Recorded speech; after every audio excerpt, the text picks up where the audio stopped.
Let's talk about natural resources and calamity once more, and the main concepts we had discussed. We'll do a quick recap about some of the important concepts. So the first concept that we would start with is the concept of acid rain. Now what happens? When the vehicles release the exhaust, industries release the exhaust, it is in the form of nitrous or nitrogen and sulfur oxide. So nitrogen dioxide and sulfur dioxide, these reacts with water, and when they react with water they form nitric acid or sulfuric acid.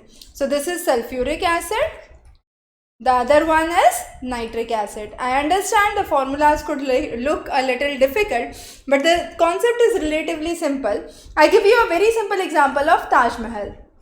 Taj Mahal, you all might have heard, in Agra. Now this is made up of white Makrana marbles.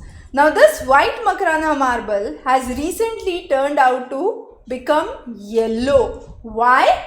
Because of this acid rain in the region. The nearby industries polluting release these harmful gases into the atmosphere, which react with water, and when they dissolve they fall down as acid rain. This acid rain, since it is acidic in nature, it has a property to corrode, to actually take away a little of the smooth surface, as simple as that. So we call this process as corrosion.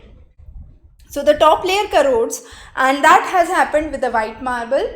Yellowing has taken place, corrosion has taken place. So conservation of the monument has become a prime concern in the case of Taj Mahal. The nearby industries have been given certain rules that they would have to abide by. Not only this, acid rain also affects the plants, it affects the